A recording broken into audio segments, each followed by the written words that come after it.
gente vai dessa vez receber, ao invés de 3, 4 experts maravilhosos e para a gente discutir um tema muito importante, né? A gente está aqui num evento como esse maravilhoso do Índice for Future, em que a gente tem uma galera massa, né? Mas a gente não pode esquecer que a realidade do nosso país, ela vem de muita desigualdade. Tem muita gente passando aí pobreza no nosso país, no mundo também.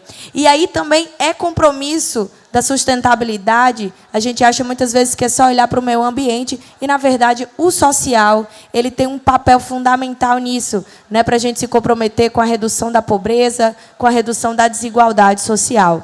E aí, para a gente discutir sobre esse assunto e trazer aí soluções para mudar esse cenário e transformar o mundo num lugar melhor, gostaria de convidar ao palco do nosso Palco ODS aqui no Índice for Future 2022, a nossa primeira convidada, que é empreendedora social e diretora de Gente Impacto da Serrolim Engenharia. É com muita alegria que a gente recebe aqui no Índice for Future 2022 e o Palco ODS, a CEO da iniciativa Somos Um, Ticiane Rolim. Uma salva de palmas para ela. Muito bem-vinda, Ticiane.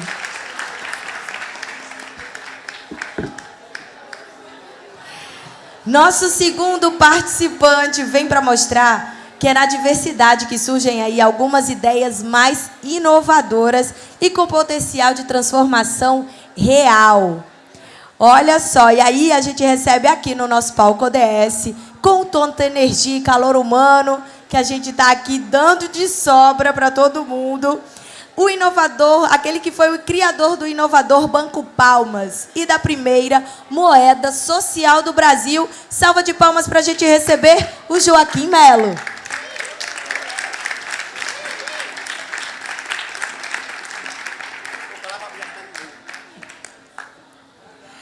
Aqui a nossa terceira convidada, ela é empreendedora social, teve uma ideia inovadora criada para levar melhorias habitacionais à população de baixa renda, promovendo aí bem-estar, qualidade de vida e mudança social. Gostaria que vocês recebessem com uma salva de palmas a fundadora da iniciativa Bom Viver Reformas Populares, Gabriela Araújo.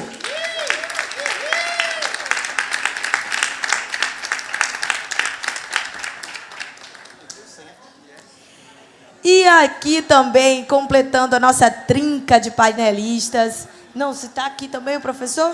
Ah, não chegou? Então, Tom. A gente segue aqui, então, com nossos 3 panelistas de hoje.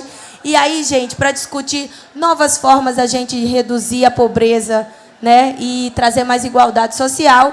No comando, nossos experts. Sintam-se em casa. Obrigada pela presença. Agora, o palco é de vocês.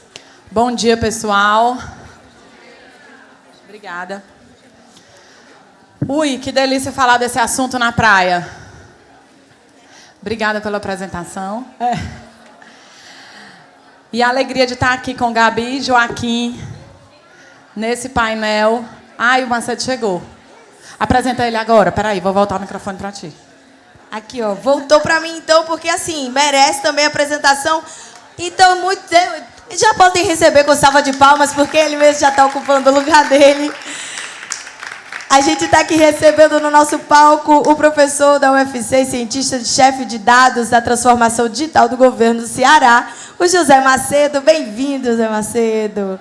Agora sim, fiquem muito à vontade. Eu vou ceder meu microfone. Ele é todo seu agora. Então, gente, seguindo aqui, a gente tem uma mescla aqui de pé no chão e viagens, né? Porque a gente, vamos mudar o mundo. Vem uma série e traz dados maravilhosos para a gente conseguir fazer isso com mais segurança. Então, eu estou com esse desafio aqui de abrir o painel com esses lindos. A gente vai falar aqui sobre soluções para acabar com a pobreza. Depois eu fiquei pensando que a gente devia ter botado o nome desse painel de Mandando a Pobreza para o Museu. E aí eu queria começar explicando isso para vocês, de onde é que isso surgiu. Mohamed Yunus é um economista de Bangladesh que escreveu um livro, Um Mundo Sem Pobreza. Ele foi o criador do microcrédito. Aliás, eu acho que o Joaquim já fazia microcrédito antes do Mohamed Yunus, muito antes. Ele vai falar da experiência, porque ele é um visionário. E E no livro O Mundo Sem Pobreza ele fala: sonho com um dia em que as pessoas vão precisar ir para os museus para saber como era viver na pobreza, porque a pobreza não vai mais existir. Então a gente está aqui percorrendo esse caminho. A gente sabe que é um desafio enorme, mas a gente precisa acreditar que é possível sim. E enquanto tiver alguém vivendo na pobreza, a gente não vai se aquietar até os últimos dias das nossas vidas, né? Então, eu queria começar falando que os problemas são muito complexos e que a gente não vai conseguir resolver só. Então, nós estamos aqui, por exemplo, com o privado, com o público e com a organização social. A gente sabe que, por melhor que seja o governo, por melhor que seja a iniciativa privada, por melhor que seja a universidade ou a organização social, o desafio é muito grande. Então, a primeira coisa que a gente precisa ter consciência é de que sozinho a gente não faz nada. E que a gente vai precisar unir forças para isso. E a gente se complementa. Porque o que o governo pode fazer é diferente do que a iniciativa privada pode fazer, que é diferente do que a universidade, mas juntos a gente pode unir forças com um único objetivo. Então, se vocês saírem daqui com a ideia que a gente não deve reduzir pobreza, e sim que a gente deve acabar a pobreza, a gente reduz desigualdade, a gente não reduz pobreza, a gente reduz desigualdade, a pobreza a gente quer acabar. E sabendo que isso a gente faz em grupo, em conjunto, com diversas iniciativas, já é massa. E aí eu não sei se o vídeo tá pronto. Gente, tinha um vídeo. Só mais um pouquinho, tá? Então eu vou passar a palavra, mas é porque eu queria passar o vídeo antes de eu falar. Bem, então eu vou dizer como é que eu decidi usar os meus dons e talentos para acabar com a pobreza. Em 2017, lendo o livro do Muhammad Yunus, eu fundei uma organização chamada Somos Um, que existe para fomentar o ecossistema de negócios de impacto. Eu acredito que a gente precisa ressignificar, repensar, mudar o capitalismo do jeito que ele está aí hoje. E a gente não pode botar o lucro acima de tudo, a gente precisa botar o impacto e as soluções para resolver problemas sociais e ambientais acima de tudo e depois ver como isso vai parar de pé e ter lucro sim. Mas é um segundo momento. E a Somos Um existe para fomentar negócios de impacto dentro dessa lógica. E aí a gente começou em 2017 trabalhando especialmente com mulheres na periferia, com a trilha Florescer, uma trilha de empoderamento e empreendedorismo feminino, porque a gente sabe que se a gente empodera e transforma a vida dessa mulher para ela empreender, a gente muda uma sociedade como um todo. E a gente começou também a apoiar empreendedores, a Gabi é uma delas, dentro das periferias, a criarem negócios que trouxessem soluções para os problemas do bairro. E aí a gente fez um hackathon social, era esse vídeo que eu queria passar para vocês. Está pronto? Solta o vídeo aí, porque aí vocês já vão saber. Já passa a palavra para a Gabi, depois do hackathon. Esse hackathon foi feito em 2019, lá no Bom Jardim. Pode soltar, viu? Eu estou falando só enquanto tu bota play. E a gente foi para uma escola pública, cedida pelo governo. A gente transformou as salas de aulas em dormitório. Eu dormi lá com eles por 3 dias. A Rebequinha está aqui, dormiu com a gente também no colchão no chão. E a gente fez essa lindeza. Somos Um surgiu para transformar a vida das pessoas através do empreendedorismo.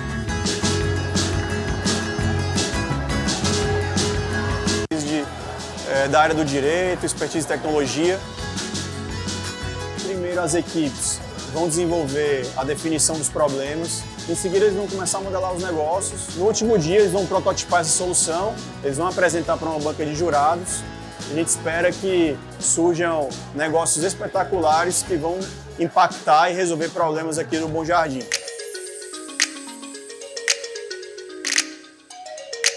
Nós vamos criar uma marca chamada Linhas do Tempo. Essa marca vai produzir t-shirts, blusas, vestidos, uma coleção completa. E ela vai retratar a história do próprio bairro Bom Jardim. O Corre Aqui é um aplicativo que reúne serviços gerais que podem ser prestados pelas pessoas que estão desempregadas ou que querem aumentar a sua renda do bairro do Bom Jardim para pessoas do Bom Jardim que queiram utilizá-los. No Grande Bom Jardim existe um alto índice de violência contra mulheres. Então nós propomos construir o empoderamento financeiro delas através de uma plataforma em que elas vão expor os produtos delas e nós também vamos acompanhar elas com capacitações profissionais. Como mentora, eu estou à disposição para apoiá-los em resolver problemas de negócios e a pensar as suas ideias como uma empresa. Desenvolvimento de competências que vão ser fundamentais para que esse negócio cresça, para que o negócio consiga ter sucesso num mercado tão competitivo como o nosso. E o Somos Um vai bancar o primeiro lugar de cada ODS, mentorar e acelerar esse negócio, financiar para que ele exista de fato, resolvendo um problema aqui do bairro.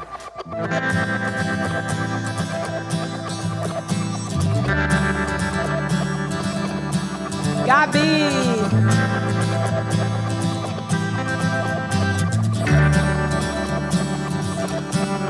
Não existe nós e os outros, não existe nós e eles, somos todos um. E aqui a gente conseguiu provar isso. Que como eu sou morador, eu vejo muitos problemas na minha comunidade, no meu redor. Uma reunião de pessoas diferentes com o propósito de fazer o bem. Sempre tive um sonho de contribuir para um mundo menos desigual. O Hackathon Social está fazendo uma mudança na minha perspectiva de vida. E eu mudo o mundo colocando os meus talentos em movimento.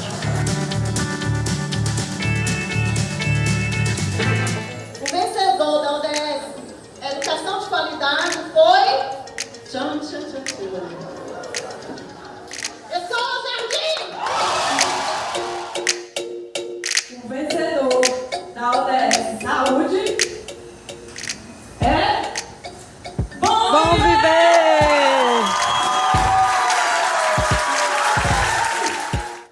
ODS Paz e Justiça. Vamos correr aqui?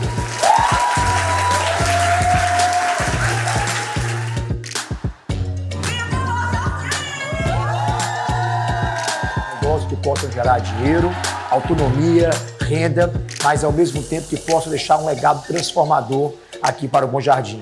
Então a minha sensação que eu sinto agora é de realização, de gratidão, de muita emoção. Realmente, eu estou cumprindo o meu propósito de usar todos os instrumentos que Deus me deu para impactar pessoas e sim mudar o mundo. Somos todos um. Acreditamos que juntos podemos fazer do mundo um pouco melhor. Uma salva para todos. Obrigada, gente.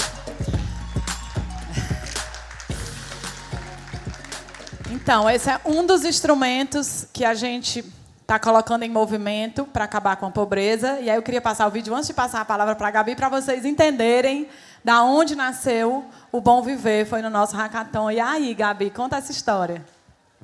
Gente, toda vez que eu vejo esse vídeo, eu fico muito emocionada, muito animada, porque foi o dia que mudou a minha vida e a do meu sócio para uma jornada que a gente não imaginava fazer. Então, vamos contar um pouquinho a história da Bom Viver, que é a história também de como a gente está tentando expulsar a pobreza desse mundo.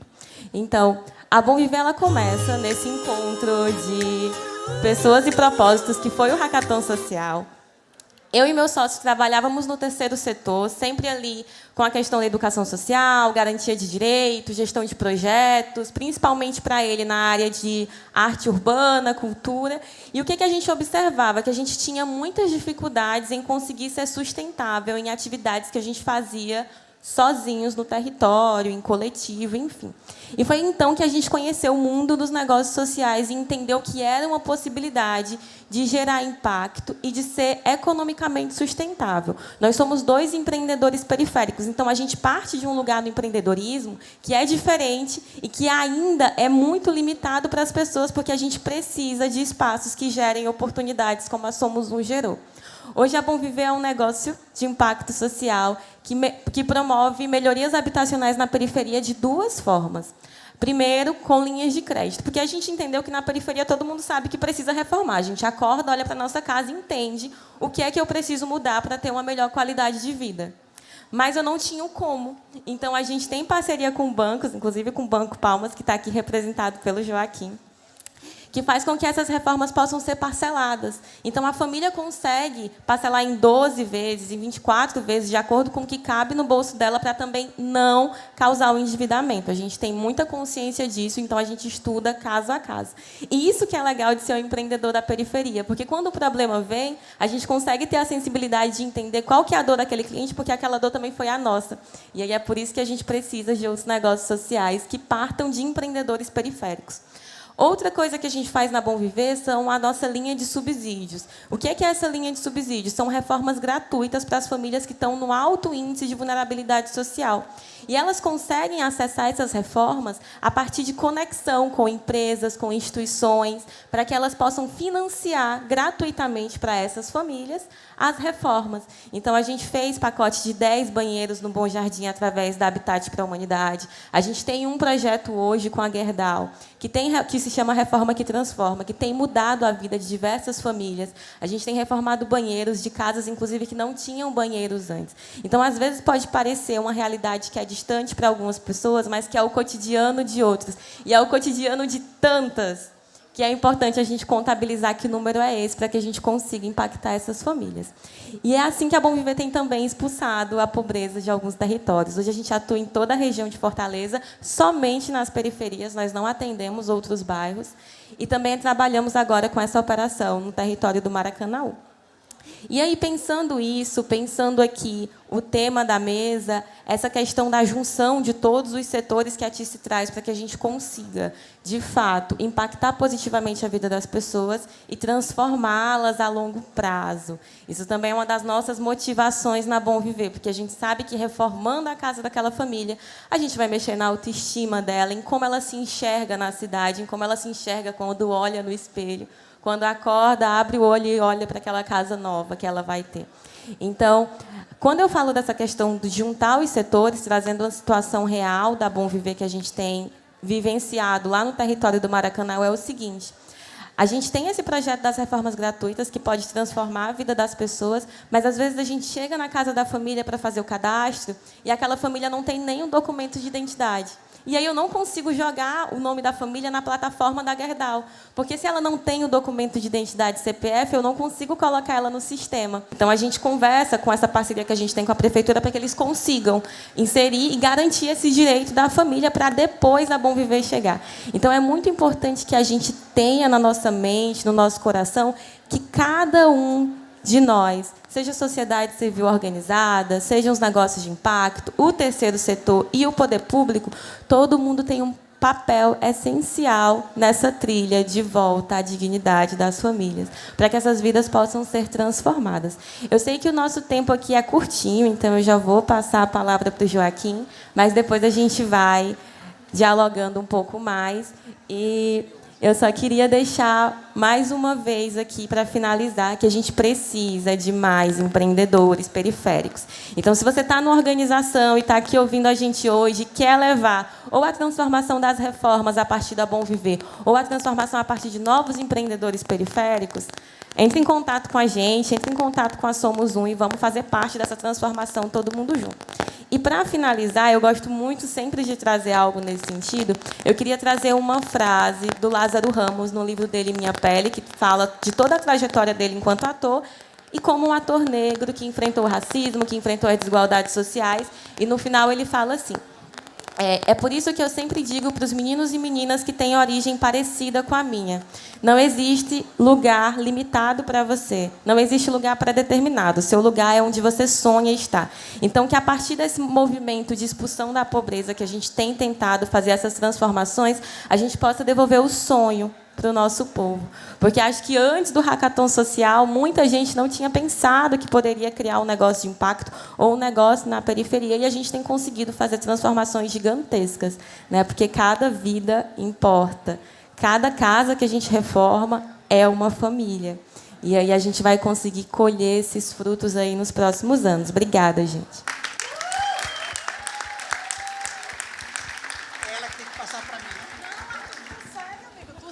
Tu segue. Ele é o nosso professor. Quando eu pensei assim, quando a Somos Um nasceu, eu pensei em fazer microcrédito. Aí eu disse pro Guilherme, meu amigo, Guilherme, tu conhece o Joaquim do Banco Palmas? Disse, eu vou lá sábado. Aí eu falei, pois então, eu posso ir contigo que eu tô querendo conhecer ele, que eu tava querendo fazer microcrédito. Aí ele, vamos 8 horas, porque 9 horas eu vou ter uma reunião com ele e com a comunidade. Eu falei, tá bom. A gente chegou lá 8 horas, eu saí 1 da tarde e ele disse pro Guilherme assim, tu vai mudando a comunidade que eu vou ficar com ela mudando o mundo. Lembra? A gente ficou de 8 a 1 da tarde e eu falei, desisti de fazer microcrédito, tem alguém fazendo lindamente, a gente precisa apoiar empreendedor para depois ele pegar o microcrédito. Para que ele tenha segurança na hora de empreender. Né? Porque o microcrédito também é maravilhoso, mas se ele não souber empreender, ele pode gerar um problema, que ele pega o dinheiro e não consegue pagar. Então, a gente tem que ir por esse caminho, foi aí que a gente começou com mulheres. Então, o Joaquim foi grande inspiração, foi meu grande professor, e está aí bombando há 25 anos, mas ele vai contar a história para vocês. Eu queria, inicialmente, agradecer muito aqui o evento, que eu, por conta do meu inglês precário, não sei nem dizer o nome, o Windows for Future, enfim, aí vai embora. Agradecer, saudar a mesa aqui, Naxiane, do Bom Viver, esse pessoal maravilhoso. E dar o meu bom dia para vocês todos e todas. Isso, meu povo, eu me chamo Joaquim, eu sou de uma periferia muito pobre, economicamente falando, de Fortaleza, que é o Conjunto Palmeiras. Mas eu fico pensando, Ticiane, quando você, o evento todo, nos desafiou aqui a tratar deste tema, como extirpar, como acabar com a pobreza, me veio à memória que a minha história, de 25 anos atrás, quando foi criado o Banco Palma do Conjunto Palmeiras, ele nasceu exatamente com essa pergunta. A gente era para quem não sabe, eu sei que a maioria de vocês sabe de nossa história, a gente morava 25 anos atrás, aliás, há 40, exatamente aqui, na beira-mar de Fortaleza, nossos pais éramos pescadores, e a especulação imobiliária, para criar os prédios, os edifícios, a zona nobre da cidade, nos expulsou para o fim de Fortaleza, para a Zona Sul, nos jogou lá no meio do mato, da lama, era a época da ditadura militar, hoje isso não seria mais possível, e nós ficamos lá jogados, nós éramos 40 mil pessoas, sem água, sem luz, sem energia, sem casa, sem nada. Durante 20 anos, a gente urbanizou com as nossas mãos, em mutirão comunitário Palmeiras. E quando a gente acabou de urbanizar, e a minha colega aqui da moradia sabe disso, o bairro melhorou, mas as casas ficaram muito pobres. E as pessoas vendiam os barracos na primeira oportunidade que precisava ter.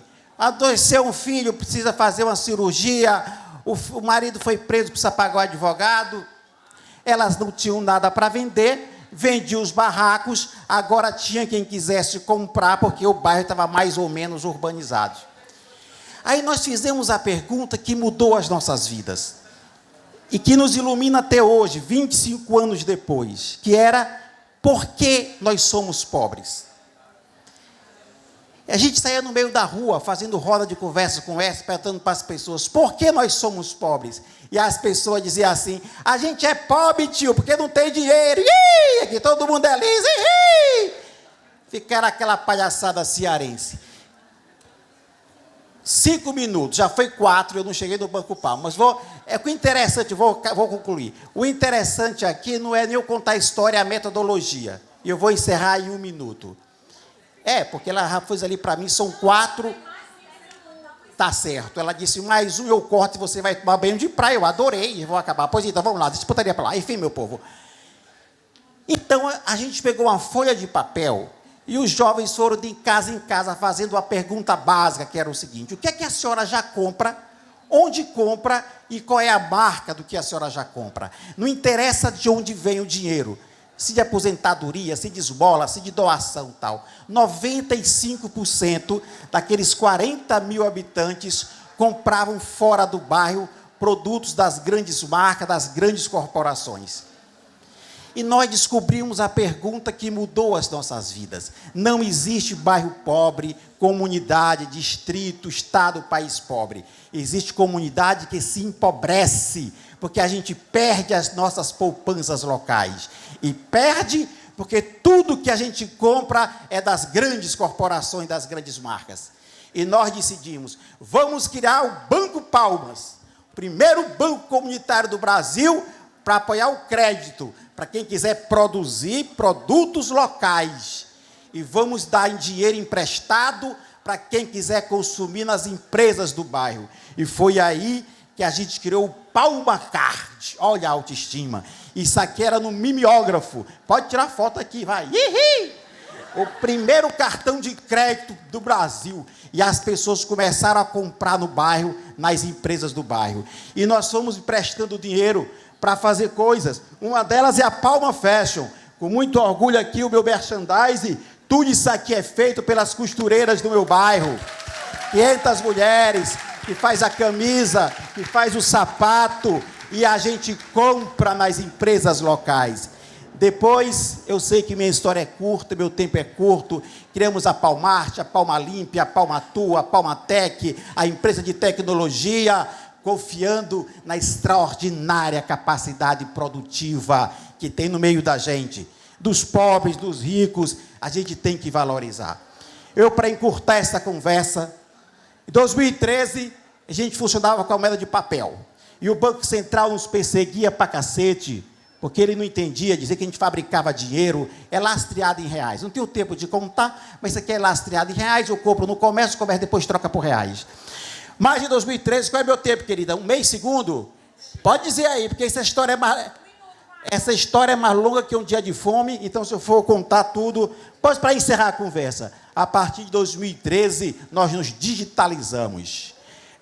Criamos a É Dinheiro Brasil, é uma fintech, um banco digital, popular, da favela, que hoje atua em vários municípios do Brasil, porque os prefeitos descobriram uma coisa: comprar local, pagar para a pessoa comprar no comércio local, rende dinheiro, rende mais tributo, desenvolve, valoriza o comércio local.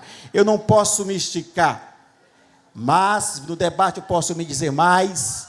Hoje nós somos 220 mil brasileiros que têm um cartão de crédito e débito da favela. Hoje nós empregamos CLT no Conjunto Palmeiras, 30 jovens que fazem isso aqui, aplicativo, software, e nós temos 14 mil pequenos negócios de bairro, empresas de costura, sapato, artesanato, empresa de gastronomia, de tudo, apoiado pelo dinheiro que vem daqui. Eu só para encerrar, eu juro que eu encerro, Ticiane, juro. Eu juro que eu encerro, mas eu vou só dizer isso aqui. Quando você compra, para dar um exemplo, com um cartãozinho do banco digital do teu município, gera uma taxa de 12%, como gera as outras bandeiras, Mastercard, Visa, etc. e tal. Essa taxa volta para a comunidade, fazer fundo de crédito, estimular a produção local. Quer superar a pobreza? Simples. Superar não, extirpar. Simples. Valoriza produtos, serviços, comércio de teu município, de teu bairro, teu estado, porque a maneira como a gente consome define o tipo de sociedade que a gente quer construir. Vou ficar por aqui, desculpe, Ticiane. Entenderam porque que ele é nosso professor? Quando a gente está começando, ele já está lá na frente. A gente se inspira demais no Joaquim, é incrível. Eu não vou deixar de fazer minha propaganda também. Essa calça é de algodão orgânico, da Catarina Mina, que agora também faz roupas com algodão orgânico. E essa blusa veio direto da ONU, de Nova York. Eu cheguei de lá ontem, com 1 milhão de coisas para contar na minha palestra, que vai ser depois daqui. Eu acabei de saber que vai ser nesse palco mesmo, então a gente vai seguir aqui conversando. Mas, José Macedo, a gente não consegue superar a pobreza, erradicar a pobreza e mandar a pobreza para o museu se a gente não tiver dados. Porque com dados na mão a gente consegue atuar melhor, de forma mais eficiente, com maior eficácia. Não dá para sair atirando. Eu sou do tipo que atira para todo lado, porque eu sou agoniada mesmo. Mas eu preciso fazer isso com dados, para a gente saber onde atuar. E como é que vocês hoje no IRIS, no governo do Estado, estão trabalhando para trazer dados para a gente acabar com a pobreza? Muito obrigado, Ticiana. Muito obrigado a todos aqui que estão presentes, a audiência. Eu me chamo José Macedo, está o pessoal do IRIS ali. O pessoal da FUNCAP aqui, é um grande prazer estar aqui. Eu vou falar rápido. Eu tenho quanto tempo, hein? 5 minutos. É rápido, né? Então, eu vou aproveitar aqui o Joaquim, né, que fez uma palestra magnífica, né? Parabéns aí pelo... E aproveitar aqui uma dica que ele deu para me conectar com essa questão de dados. Na história que o Joaquim contou, não sei se vocês perceberam qual foi o ponto de inflexão na jornada do super-herói, né? Você contou a jornada do super-herói, né? Onde você tem, na verdade, um momento crítico na sua vida e você tem que tomar a decisão. Alguém se lembra qual foi esse momento de inflexão que ele comentou? Pesquisa. Ele sentou com as pessoas e perguntou o porquê que nós somos pobres, né? Por que a gente está nessa situação? E aí, a partir de dados, ele descobriu o quê? Ele descobriu vários pontos interessantes onde ele poderia trabalhar e reduzir essa desigualdade. Então, a minha conexão, né, com essa parte do dados do Íris é exatamente isso. A gente precisa não de dados genéricos, a gente precisa de dados personalizados. A gente precisa de dados das pessoas, a gente não precisa de dados gerais, estatísticas gerais, porque isso não resolve. A gente sabe hoje, né, eu poderia citar aqui uma quantidade enorme de dados do mundo, mas não importa. O que importa é, na verdade, que a gente tem uma situação crítica. Todo mundo sabe que a gente vive desigualdade. Faz diferença eu dizer para vocês que é 1, 10, 5, 20%? Não faz. No país da dimensão que a gente tem no Brasil, se eu botar 1%, 2 milhões de pessoas, não faz diferença a gente ficar só trabalhando e discutindo os dados. A gente tem que chegar aonde as pessoas estão e buscar informação sobre essas pessoas. Aí tem a ver com o nosso trabalho do Íris, da Universidade Federal do Ceará. Eu sou professor e é o que a gente faz lá. Né? O que a gente criou agora aqui para o Ceará e que realmente é uma referência, tá? É uma referência mundial hoje, que é uma plataforma digital chamada Big Data Social. E essa plataforma, o que a gente quer com ela? Extrair a informação personalizada.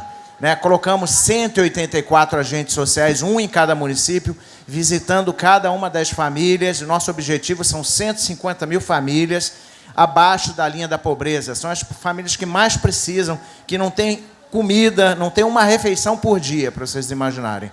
Não tem onde morar, não tem qualidade de vida nenhuma. Então, esse Big Data Social que nós criamos aqui no Ceará, que hoje, né, é um grande sucesso, nós já capturamos a informação de mais de 54 mil famílias. Infelizmente, eu não posso mostrar os dados por causa da LGPD, mas eu posso falar de maneira ampla, dizendo, né, que a gente já descobre, quando a gente fala... Por isso que, quando a gente fala em dados, Tiziana, a gente tem que tomar cuidado. Porque se a gente falar em segurança alimentar no Brasil, é 15% mente histórico, depois da pandemia aumentou para 20%, mas se a gente pegar um extrato dessas 50 mil famílias, a gente vai ver que é 34%. Né? Então, é muito crítico, não adianta você pegar um dado genérico. Aquelas famílias, e como você mesmo disse agora, a gente precisa olhar a informação e qualificar a informação e ser mais preciso. Né? A gente tem que olhar os focos, onde estão os verdadeiros focos. E quando você entra dentro dos dados e você percebe as informações, você consegue, como o Joaquim aqui mostrou, ter uma eficiência, né, pontuar, porque a ação foi específica para aquelas pessoas, naquela situação, com aquele ambiente. Se você não tem política pública personalizada para esses ambientes, não resolve. Você vai ficar o que a gente chama de enxugando gelo. Não é só uma questão de você pegar e dar recursos. Né? A gente precisa de mais coisas. Aí, só para fechar minha fala, tem quanto tempo? Mais um pouquinho, né? Eu vou contar um pouco da minha história. Né? Eu tenho aqui um sotaque, né? Não é cearense, né? Do Rio de Janeiro, mas eu já moro aqui no Ceará há 15 anos. A minha história vem do Ceará. Meu pai nasceu em 1929, em Barbalha, situação crítica, segurança alimentar. Comia 6 meses e passava fome 6 meses. Isso é meu pai. Morava lá no Crato, lá em Barbalha. Né? Aí, através da ajuda de uma política pública na época, que era reforçar as Forças Armadas do Brasil, com mais gente na Marinha, etc., tiraram ele de lá, deram um curso, ele veio para Fortaleza, fez escola de marinheiros, né, conseguiu sair, né, fazer vários cursos, viajar pelo mundo, etc., e isso permitiu o quê? Ele sair daquela linha da pobreza que ele vivia.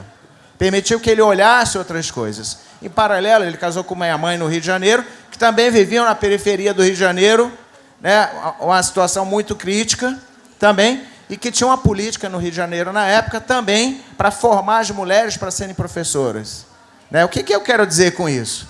Né, se a gente não tiver um vetor, que é esse vetor importante da educação, a gente não tira as pessoas dessa linha. A gente precisa garantir que essas pessoas tenham conhecimento, como o Joaquim fez, né? Você foi professor, muito bem dito, porque você ensinou essas pessoas que o caminho é elas conhecerem a si mesmas, né? Buscarem soluções, né? Felizmente tinha uma pessoa como o Joaquim para poder dar essa clareza, mas a educação é esse papel, trazer essa clareza para as pessoas. Recentemente a gente teve uma participação com o pessoal do Pirambu Digital, Tiziana, e uma das coisas que o coordenador do Pirambu Digital me disse foi o seguinte: olha, o que a gente faz aqui não é criar oportunidade, mas é trazer de volta a dignidade da pessoa. Né? E você traz essa dignidade com educação, com possibilidade, né? com novas maneiras de você fazer aquela pessoa reviver dentro daquele contexto. Porque as pessoas que vivem nessa situação, elas são mortas-vivas. Meu pai me dizia isso, que ele, durante 6 meses, era um morto-vivo. Era o termo que ele usava. Então, na verdade, essa forma de se fazer, né, de trazer dados, né, trazer uma maneira de você olhar esses dados e trazer projetos como esse daqui, que são a forma de que você tem de trazer de volta a dignidade, de trazer de volta a informação, de trazer de volta a oportunidade para as pessoas. Né? Então, esse realmente aqui foi muito bem escolhido, né, a equipe, né, e o pessoal do painel. Muito bom. Tá? Muito obrigado. Obrigada, professor. Gente, nosso tempo acabou. Eu visitei o Íris há poucos dias atrás, na liderança da Jéssica. Maravilhosa, está fazendo um lindo trabalho lá. Sigam a gente nas redes, Banco Palmas, Bom Viver, Somos Um e Íris. Aqui é um tempo muito curto, a gente deu insights do que a gente está fazendo, mas a gente está sempre divulgando, a gente está sempre fazendo evento, eu digo a gente, nós 4, para que vocês possam se engajar, aprender ou nos ensinar mais e dividir com a gente. E a gente precisa montar um exército, gente, para realmente mandar a pobreza para o museu. Eu quero agradecer a todos vocês, cada um uma inspiração para mim, e vamos junto, somos um. Obrigada, gente. Gente, maravilhosos. Vamos, alguém bate foto para eles, por favor? Esse momento aí merece um registro. Que palestra linda, né? Que massa que a gente tem pessoas aí com esse olhar, com a vivência empírica, outros com projetos de realidades diferentes, mas todo mundo aí querendo realmente erradicar a pobreza no mundo. Que iniciativa linda. Joaquim, confesso que eu me emocionei na sua fala aqui, ó. Tipo que... Não, meu amor, que isso? Você foi maravilhoso. Eu queria mais tempo aqui para você passar o dia... Aí eu tenho que correr com ela, ó. Tem que ser negociada com ela mesmo. Gente, muito obrigada, Zé Macedo. Muito obrigada, Joaquim, Gabriela. Parabéns pelo trabalho, tá?